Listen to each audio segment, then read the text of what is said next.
My neighborhood looks like something off a real estate brochure.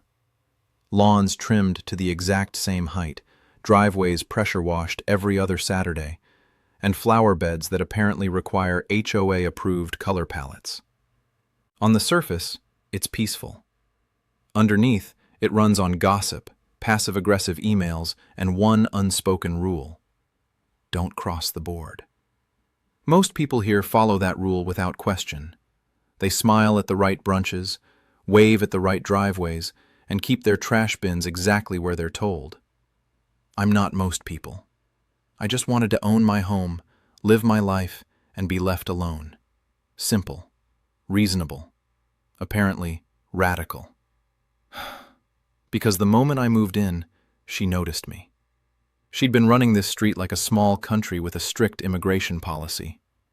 At the time, I thought she was just annoying. I had no idea what she was actually capable of. And honestly, neither did she. It started on a Tuesday. Nothing special about it. Gray sky, mild breeze, the kind of morning where nothing is supposed to happen. I walked outside, stretched, glanced toward my garage, and stopped. There was a car inside it. Not my car. A blue Nissan with an HOA vice president sticker on the back windshield, sitting in my garage as it had always lived there. I blinked, walked closer, checked the house number, my tools on the wall, my shelves undisturbed. I was absolutely in the right place. Someone else's car was absolutely in the wrong lane. I walked straight to her door and rang the bell.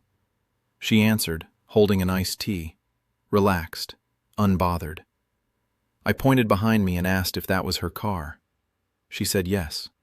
Just like that. No hesitation, no embarrassment. She said she figured I wasn't using the space and needed somewhere to park while her son visited. She figured. I stood there for a moment, genuinely trying to process what kind of logic produces that sentence. Then I asked the only question that mattered. How did she get in? She smiled, told me she'd cloned my garage remote, said it was easy, even laughed a little as she'd just shared a clever life hack. Then she told me I should keep my signals more secure. She closed the door. I stood on her porch, completely still, the iced tea still sweating in her hand somewhere on the other side. That wasn't a neighbor being inconsiderate. That was a crime delivered with a smile. And that's the moment I stopped thinking about complaints and started thinking about consequences. Most people would have called the police that same afternoon. And honestly, I considered it. For about 4 minutes. Then I thought about what that actually looks like. A fine. Maybe a warning. Karen was standing in her driveway 2 days later, righteous and unbothered, turning the whole thing into a story about how she was unfairly targeted by a neighbor who can't take a joke. No, a legal slap on the wrist wasn't going to fix this. It was going to fuel her. So I called my lawyer instead. He's the kind of man who drinks 3 espressos before noon and has heard everything. When I finished explaining, he laughed. Not a polite laugh, a real one. Then he said, "She's cooked. Cloning a remote is an electronic trespass, felony territory if you push it. But since she entered without your permission, anything you do to your own property from this point forward is completely legal. Just don't touch her stuff." I smiled. Touching her stuff was never part of the plan.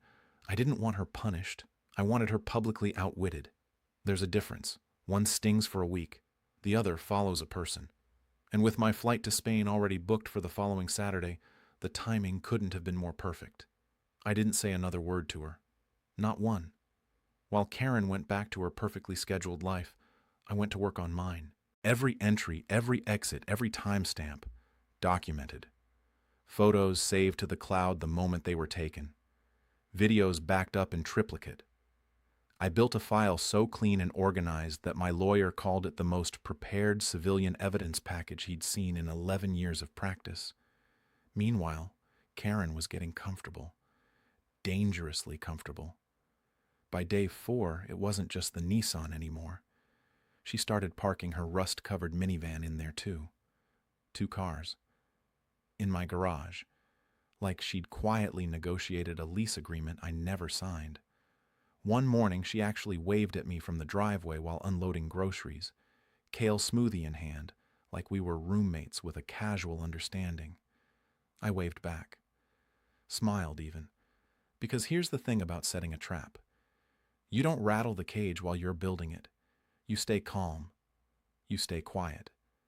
You let the other person believe they've already won. Every day she walked into that garage, she was adding another page to a case she didn't know existed. The clock was ticking. She just couldn't hear it yet. Saturday morning arrived like it had been scheduled by the universe itself. Overcast sky, quiet street, Karen's yoga mat already rolled up and loaded into her car by 7:15. I watched her pull out of the driveway from my window, smoothie in the cup holder, completely unbothered. Both of her cars were still inside my garage, right where she left them, right where I needed them. I gave her 10 minutes. Then I put on my gloves. The welder fired up with that familiar low hum, and I got to work with the kind of focus that only comes when you've been patient for a very long time. I sealed the door tracks first, clean, precise welds along every edge.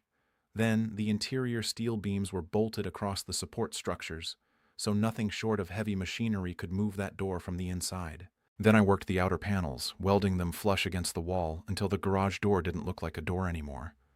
It looked like it had never existed. Smooth, permanent, final. Then I mounted the plate. Stainless steel, polished, engraved deep enough that no amount of weather or frustration was going to touch it. Private property, vehicle access revoked due to illegal entry. HOA member violation number 462. Good luck. I stepped back, pulled off my gloves, and looked at it for exactly 3 seconds.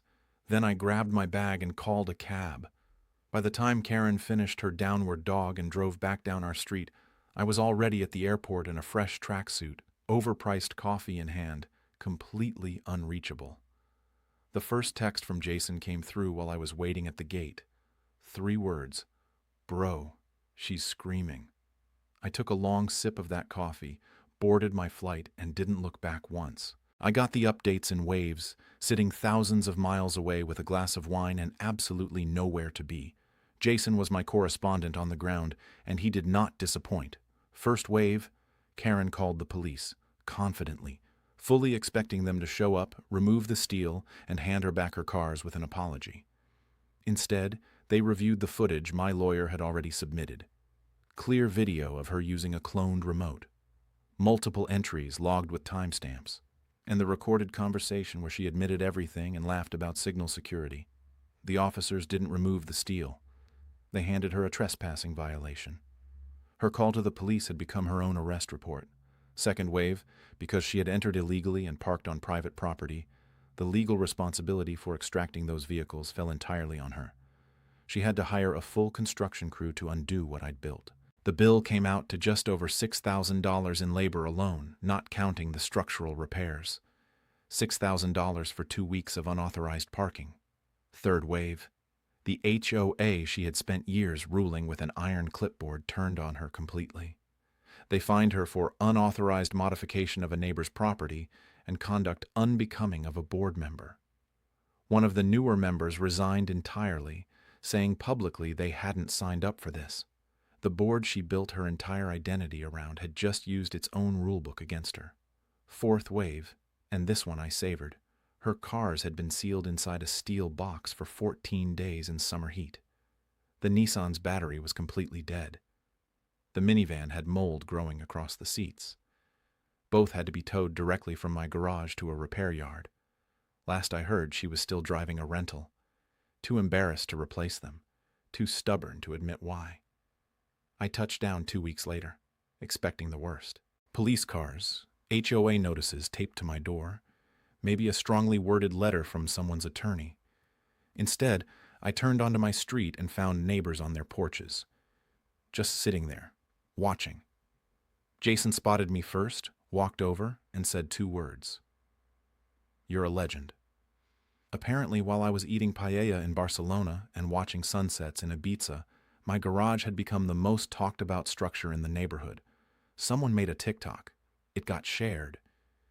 People I'd never met knew the story.